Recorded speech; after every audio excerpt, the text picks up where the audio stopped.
शाम को 4 बजे से लेकर 7 बजे तक शंकर जी और पार्वती माता का भ्रमण का समय है। इस समय मेरी माता पार्वती और भगवान शिव भ्रमण के लिए निकलते हैं, इसीलिए कहा जाता है कि शाम के समय झाड़ू नहीं लगाना चाहिए। शाम के समय में जो सुहागन स्त्री है उन्हें अपना जो श्रृंगार है उसे नहीं बदलना चाहिए, जैसे कि चूड़ियाँ हैं, बिछिया है, इसे नहीं उतारना चाहिए। इसीलिए हमारे सनातन धर्म में कहा जाता है कि शाम के समय में आप झाड़ू नहीं लगाएं, क्योंकि शाम के समय में भगवान भ्रमण के लिए निकलते हैं, इसलिए शाम के समय में कभी भी झाड़ू नहीं लगाना चाहिए।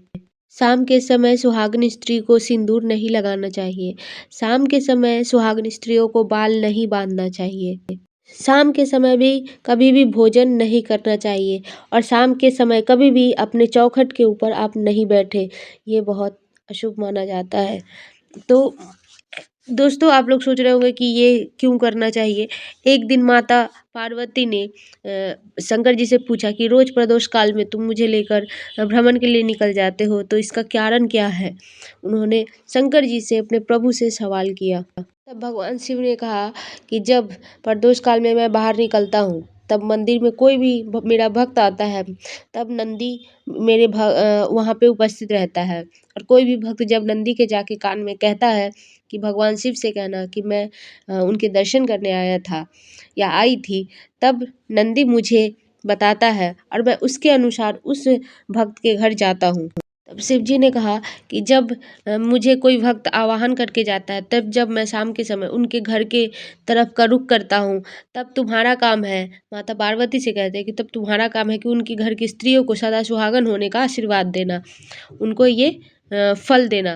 तब माता पार्वती कहती है कि फल तो मैं दे दूंगी, लेकिन अगर उसी समय कोई सुहागन स्त्री अगर चूड़ियाँ बदल रही होगी, तो मैं यह वर कैसे दे सकती हूँ, या फिर वो मांग भर रही होंगी तो ये मैं वर कैसे दे सकती हूँ, या फिर झाड़ू लगा रही होगी तो मैं उन्हें लक्ष्मी कैसे प्रदान कर सकती हूँ। तो संध्या काल का जो समय होता है वो शंकर और पार्वती जी का समय होता है। तो दोस्तों, मैंने कितनी बार कहा है आप लोगों से कि शाम के समय जो है झाड़ू नहीं लगाना चाहिए। कभी भी अगर आपको लगता है कि जैसे आपका कोई काम रुक रहा है और पैसे नहीं आ रहे, या फिर लक्ष्मी आ रही है चली जा रही है, नौकरी से संबंधित, धन से संबंधित, या फिर आपका जो शरीर है उसमें कोई रोग उत्पन्न हुआ है, तो इस तरीके से बहुत कुछ है जो आपके इन सब छोटे-मोटे कार्यों की वजह से होता है। तो इस तरह का काम आप लोग शाम के समय बिल्कुल ना करें। शाम के समय ये सारे कार्य जो है वर्जित है। अगर आप इन सभी चीज़ों से परेशान हैं, तो आप एक काम कर सकते हैं कि शंकर जी का अगर मंदिर आपके आस-पास है, तो आप जाकर रोज़ शंकर जी के मंदिर में 1 दिया कम से कम ज़रूर लगाइए। इससे आपको जो है फल मिलेगा। अगर आपके पास शंकर जी का जो मंदिर है वो नहीं है, तो आप बेलपत्र के नीचे भी बेल का जो पेड़ होता है उसके नीचे भी आप दिया लगा सकते हैं। दिया लगाते समय शंकर जी का नाम जप करते रहे, श्री शिवाय नमस्तुभ्यम, इस मंत्र का आप जाप करते रहें और बाबा जी का ध्यान करते रहें, भोलेनाथ का, माता पार्वती का ध्यान करते रहें और दीपक लगाएं। आपको देखिएगा, आपको अवश्य ही इसका फल प्राप्त होगा। पंचाक्षर मंत्र नमः शिवाय नमः शिवाय नमः शिवाय, षटाक्षर मंत्र ओम नमः शिवाय। शिव आराधना से जो शंकर जी तुम्हें मार्ग प्रदान करेंगे वो आप करें। शिव आराधना से शंकर जी जो आपको रास्ता दिखाएंगे आप वो कर सकते हैं। प्रदोष का व्रत करो या ना करो, मंदिर में चढ़ाया हुआ जो बेलपत्र होता है उसे आप साथ उठा लें। उठाने के बाद उसका आप क्या करना है, डंडी जो है उसको बीच में रखना है और जो बेलपत्र है वो अगल बगल से रहेगा, आपकी हथेली पे रखिए और डंडी जो है बीच में रहेगा, अगल बगल से जो है बेलपत्र रहेगा। ठीक है, एक कमल का फूल का जैसा आकार देना है। प्रदोष का व्रत करो चाहे ना करो, और ज़रूरी नहीं कि जो वृक्ष से आप खुद से तोड़ कर अगर पत्ती लेके आते हैं, या फिर पूजा का फूल अगर आप खरीद के बेलपत्र लाते हैं और उससे पूजा करते हैं, ये कोई ज़रूरी नहीं है। आप जो उनके शिवलिंग पे, भगवान के जो शिवलिंग पे मंदिर पे चढ़ी हुई बेलपत्र है, आप उसका भी उपयोग कर सकते हैं। बस उसको उठाकर आपको उसको साफ़ करके धो लेना है। धोने के बाद उसको आपने जिस तरह से मैंने बताया हथेलियों पे रखकर आपने ब्रह्म कमल बनाना है। ब्रह्म कमल बनाकर और उसे ही भगवान शिव को अर्पित करना है। उसके बाद बेलपत्र चढ़ाते हुए जो भी आपकी मनोकामना है उसको बोलकर, जो भी आपकी इच्छा है, जैसे भगवान से संपत्ति के लिए, घर के लिए, कोई केस मुकदमा चल रहा है उसके लिए, भगवान से बात कर करके उनको बोलकर कि आप इस मेरे कार्य को पूरा करिए और उस पत्ती को चढ़ा दीजिए। हमारे भोले भंडारी इतने ही भोले हैं कि थोड़े से ही पूजा से वो प्रसन्न हो जाते हैं। तो अगर आप प्रदोष व्रत के दिन अगर इन्हें सिर्फ बेलपत्र भी चढ़ा देते हैं तो भी यह आप पे प्रसन्न हो जाएंगे। अगर आप प्रदोष व्रत नहीं कर पाते हो, पूरा सारा दिन का उपवास करते हो तो बहुत ही उत्तम है, अति उत्तम है। लेकिन अगर आप नहीं कर पाते हैं तो फिर आप प्रदोष व्रत के दिन शिवलिंग पर इस तरीके से आप जल अर्पित करें और बेलपत्र चढ़ाएं। भगवान शिव आपकी मनोकामना पूर्ण करेंगे।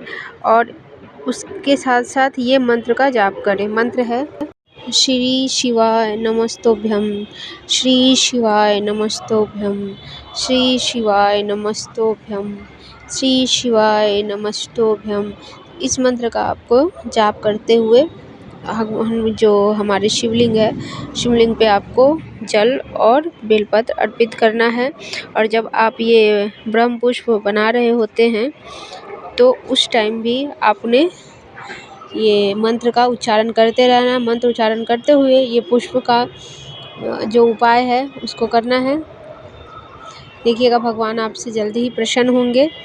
और अगर आप चाहें तो जो प्रदोष व्रत होता है, मतलब शिवरात्रि जो होती है वो 1 साल में पूरे 12 शिवरात्रि होती है। तो अगर आप चाहो तो भक्ति भाव से श्रद्धापूर्वक आप शिवरात्रि का जो व्रत है वो हर शिवरात्रि को कर सकते हो। अगर हर शिवरात्रि आप व्रत नहीं करते हैं, प्रत्येक माह वाली शिवरात्रि अगर व्रत नहीं कर पाते हैं, उसमें सक्षम नहीं हैं, तो फिर आप शिवलिंग पे जल अवश्य अर्पित करें इस तरह से। और इससे आपके जीवन की हर विपदा कटेगी। अगर आपके पास धन संपत्ति नहीं है, कार्य में कोई हानि आ रही है, तो आपको जो शिव हैं, जो हमारे भोले भंडारी हैं, वो प्रसन्न होने पर सब कुछ देने वाले हैं। तो आप उनका शुद्ध मंत्र को जाप करते हुए, मंत्र शुद्ध नहीं होना चाहिए, शुद्ध मंत्र से जाप करते हुए आप इस मंत्र को दोहराते हुए और आप उनकी पूजा अवश्य करें और आपकी सारे मनोरथ भगवान शिव पूरी करेंगे। तो दोस्तों, जो भी इस चैनल पे नए हैं, चैनल को सब्सक्राइब करके बेल आइकन प्रेस कर लें। कमेंट बॉक्स में कमेंट करके हर हर महादेव, जय शिव शंभू के नारे लगाकर जयकार हाजिरी जो है ज़रूर लगाएं। और इस वीडियो को ज़्यादा से ज़्यादा शेयर करें। तो बोलिए जय जय शिव शंभू, हर हर महादेव, जय जय भोलेनाथ।